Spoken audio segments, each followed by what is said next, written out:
എത്ര വർഷം മുട്ട് തെറ്റി പോകും? ഒരു 3-4 മാസത്തോളമായി. എന്ത് പറ്റിയതാ? ഞാനിങ്ങനെ കൊച്ചിനെ അങ്ങോട്ട് മോൻ്റെ ബൈക്കിൽ കയറിയപ്പോഴത്തേനും പെട്ടെന്ന് ഇങ്ങനെ ഒരു സൗണ്ട് കേട്ടു. അപ്പം ഞാനിങ്ങനെ അങ്ങ് വീണു പോയപ്പോഴത്തേനും വേഗം എൻ്റെ മോള് വന്ന് എന്നെ പിടിച്ച് ഇങ്ങനെ കൊണ്ടുപോയി. അപ്പോഴത്തേനും അന്ന് മുതൽ എനിക്കിങ്ങനെ സ്റ്റെപ്പ് ഇറങ്ങാനും. അന്നേരം മുട്ട് തന്നും. ഏത് മുട്ട? എടുത്ത് കാൽമുട്ട്. കർത്താവ് സൗഖ്യം തരുമോ?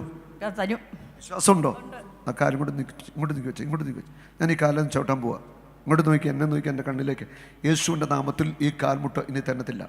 വലിച്ചു കൊടുന്നു, ആഞ്ഞു തൊഴിക്കേ, ശക്തിക്ക് തൊഴിക്കേ. കാലം വലിച്ചു മടക്കി തൊഴിച്ച്. ഈ ഇടത്ത് കാൽമുട്ട് മാത്രം തെറ്റിച്ചേ. വലത്ത് കാലം ഉറപ്പിച്ച മുട്ട കൊണ്ട് തിന്നിക്കട്ടെ.